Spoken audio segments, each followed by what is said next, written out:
So the first step when you're dealing with an issue that you want something to be different, or it's causing you a lot of pain, a lot of anxiety, a lot of depression, whatever the negative thing is to fully look at it. By looking at it, I mean, literally, I will sit in my apartment and talk out loud about everything that comes to mind about this issue. So for instance, when I had an issue of losing weight, and I'm still on my weight loss journey, but it just felt like it was so impossible. It felt like no matter what I tried, it was never gonna work. And finally, I sat in my kitchen and I just allowed all of my thoughts out, all the things that I've been resisting in my mind, all of the things that I felt were wrong to say or feel, or that you've been conditioned to say or believe, like, this is how I really feel. Like, tell the truth about how you really feel and how you really see the world, even if it doesn't make sense. From there, you will always get some kind of epiphany, because what usually happens with me is I will say something and have the realization, oh, I have assumed that this is to be true. I have assumed, you know, X, Y, Z, or I really thought the root of this issue was that I ate too much or that I am eating the wrong things. But the root of the issue is I hate my job. The root of the issue is I actually don't really like grocery shopping. The root of the issue is I don't really want to meal prep. The reason why I've been having trouble figuring out what meals to meal prep is I don't really want to meal prep at all. And I'm assuming that by not meal prepping, that means I will continue to stay big and I'll have to go out and eat every day. I'm assuming that that is the only alternative. And then something will come to you and go, well, what if you just stopped fighting? What if you just went out and did what you wanted to do? And from there, it will evolve. Now, in terms of mental health or issues such as like jobs or anxiety or depression, I've noticed what tends to happen when I do that is the dialogue in my head that has been swarming. So first of all, when you have a lot of anxiety, typically what happens is there's just a lot of activity in your brain that you can't shut down. You may have trouble sleeping. Like, it's just your brain just going. I will, upon telling the truth to myself, immediately notice that the dialogue in my head gets a lot quieter. Like, literally the volume turns down and some of them seem to go away. And what happens is, as you're going through life and you're doing things that you don't want to do, or you're going against yourself. So when your soul is speaking to you and saying, hey, we need to do this, and you're going, no, and you're putting your programming in, or you have, you know, all these traumas that you can't really deal with, and you're pushing them down and you're oppressing them, they keep building up over time. And these entities will cling to them and use the energy off of that. And that is your inner dialogue. Now, I'm not saying all of your inner dialogue is that, but that's the racing of thoughts. But it's also your soul going, hey, we need to deal with this. And then as you're journeying through life, not dealing with stuff, it keeps saying, I need to deal with this and this and this, and now these new things. And so it just keeps growing. And so the voice gets louder and louder and louder, and it gets more chaotic and more chaotic until finally, I just can't even hear myself think. I'm so exhausted all the time because I'm having a conversation with someone and I can't focus on the conversation at hand because my mind is constantly running. I keep pushing these thoughts down, but I go to sleep and I can't go to sleep. So I now have insomnia, which causes more problems. Now I'm having all these weird dreams of people chasing me, like all these things where your body is trying to get your attention and it's trying to get healed, but it can't because you're not giving it attention. So by literally sitting and listening, and you can even say, I know that, you know, this may be selfish, or I feel selfish about this, but here's the reality of it. I know that this doesn't make sense to feel this way, but this is how I feel anyway. You don't have to Pollyanna it. You don't have to be positive. You literally can just say what you feel, what you're afraid of, like what's going on. And you'll immediately notice that you'll feel better. You'll feel lighter. The volume will literally turn down. And as you keep doing this, the voices will start to shut off. And so you'll notice that you'll have more time in real life to respond to things. You notice you become a better listener. You're able to pick up on things. You notice like the barriers to getting what you want, because the whole time you've not been able to see certain cues when talking to people, you will now be able to easily see them. And so you'll feel more happy, you feel more joyful, which beats the depression, which is the hopelessness that things can't get better. You'll start seeing things get better. You'll start leaning more into your intuition and your inner voice, and literally not even having to differentiate between the two, being like, in this moment, I don't want to do this. I want to do this instead. And even though it doesn't make sense, even though it seems like it would be harmful, not actual harm, okay? I'm not telling you to like go kill somebody or something like that, but you know, like going out to eat, or instead of cleaning up, spending times with friends, as you go do that, you'll start seeing the reasons why your soul is asking you to do that. Maybe you were having an issue to begin with that the friend would help you solve. Maybe for me, there have been issues. I'm like, okay, I gotta spend all this time cleaning this up, only to find out I'm going to be moving. And I didn't even know until a couple of weeks later. So me doing that action that I was stressing about would have been pointless anyway. But it's something that my soul knew that my conscious mind didn't know. And so you'll start leaning into that, and then that'll develop some trust, and you'll have this intense self-trust, but also awareness of the world around you. You'll be able to sense what is going to happen, what is actually happening, like underneath what people are saying, underneath what is the naked eye. You'll be able to see, okay, I feel like there's a shift coming, so I need to adjust to this. I feel like there have been times I've been like, I feel like I'm about to lose this job, and there's no evidence of it, but I feel like I need to prepare for this. And then sure enough, the world starts coming around to say, confirm, hey, your coworkers also feel that way. Hey, somebody even has a date. Then sure enough, on that date, they dissolved our departments. But because I listened to myself, even to the point of solution, what do you think you should do? Maybe start working on your business. Maybe start brushing up on your resume. Maybe start doing all these things. I was prepared for that moment. And so while my other coworkers were facing this intense loss and anxiety because what they did with that information, even though they had the same intuition as I did, which was something is amiss, something is going to happen literally after January 1st. We had dates and everything. But they were like, we'll just see. Well, people who just wait and see get fucked. But when you say, okay, I now have this information, instead of pushing this down and ignoring it and saying, I'm too afraid to look at it, looking at it going, I'm afraid. I'm afraid of losing my job.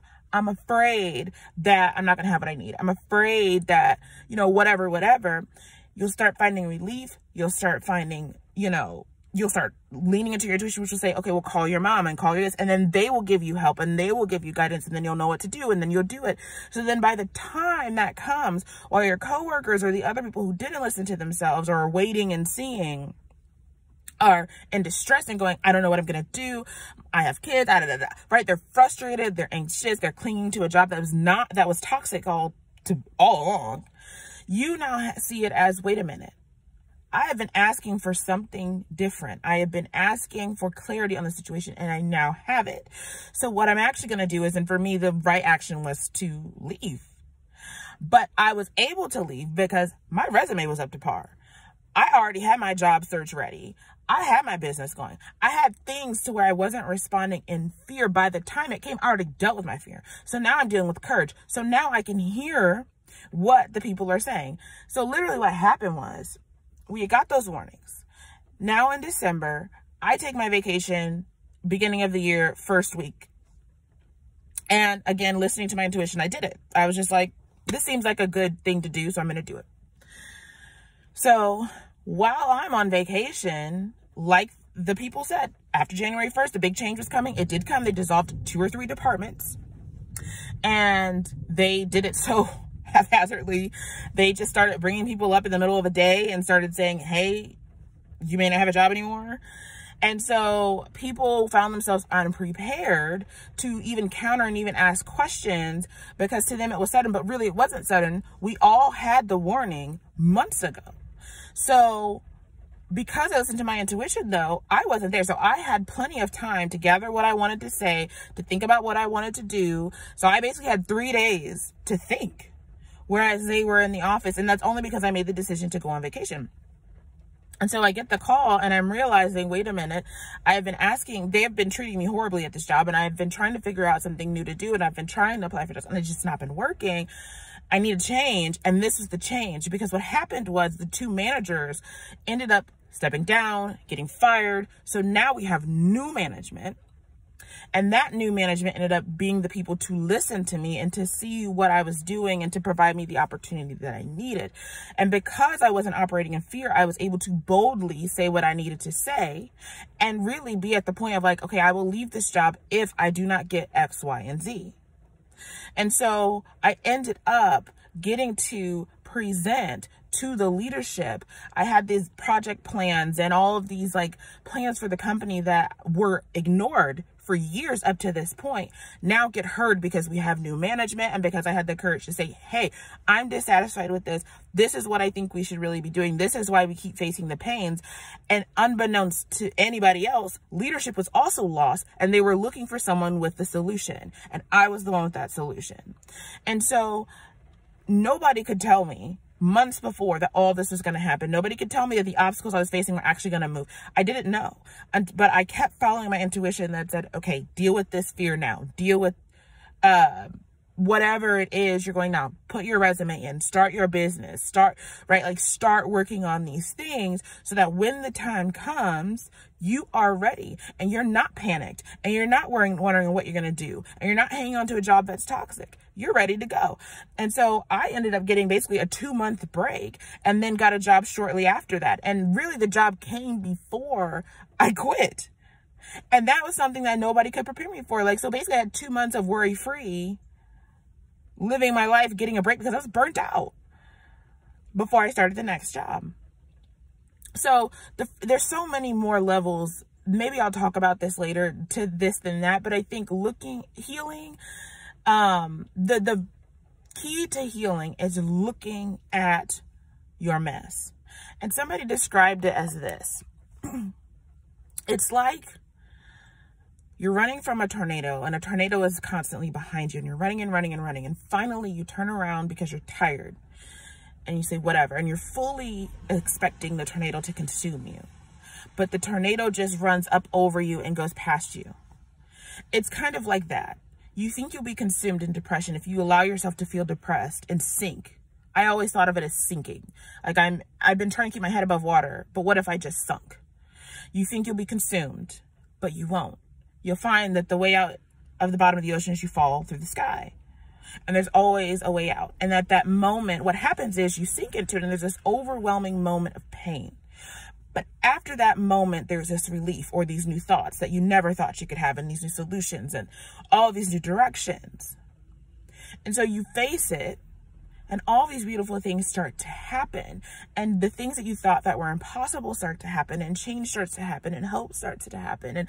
And you start learning little lessons or big lessons, like not listening to other people when other people are saying this is the only way, knowing that, nope, that's not the only way. When you feel internally, there's a better way to do this and there's no evidence of it, to trust it and to go in the direction of that. When, how to go in the direction of your desires, even when it seems like, well, why would I quit this job? Because I don't have any savings, blah, blah, blah, like quitting it anyway. And then having people come up and give you money left and right, having people offer you places to live, having people offer to pay your car, having people offer to pay your insurance, all because you made the decision to not put up with stuff that you didn't want to put up with. And then you develop this confidence in yourself, this confidence in life, because you're never stuck and you don't have to put up with stuff that you don't want to put up with. And you don't have to live a life you don't want to live simply because the world says you have to work a job, or else how are you going to get your house paid? Is it really true that if you quit your job, that you won't have a place to live? Is it really true that if you stop working, your bills won't get paid? Just because it looks that way doesn't mean that it is. Because in that decision, you don't realize how people will start popping up to help you pay it. Or, which is what happened in my case, you will realize, I don't want to live here in the first place. So let this go. And let me move somewhere else. All these things, I know this seems like, sometimes I talk and it feels like I'm rambling, but I just want to share this because the purpose of it is not to be, although it is a how-to, it's not to be, here's 10 steps to being depression free. It's really to help your brain and your soul connect the pieces that it knows are there, but it cannot find the information that it needs. The things that you've been searching for, the things that you've been feeling, there's a better way, there's an easier way. Somehow what everybody else is telling me isn't true, and I don't know how. And it's to provide the soul those informations for the brain to connect the dots. So I hope this was helpful. I would love to talk to you in the comments. I look forward to seeing you later.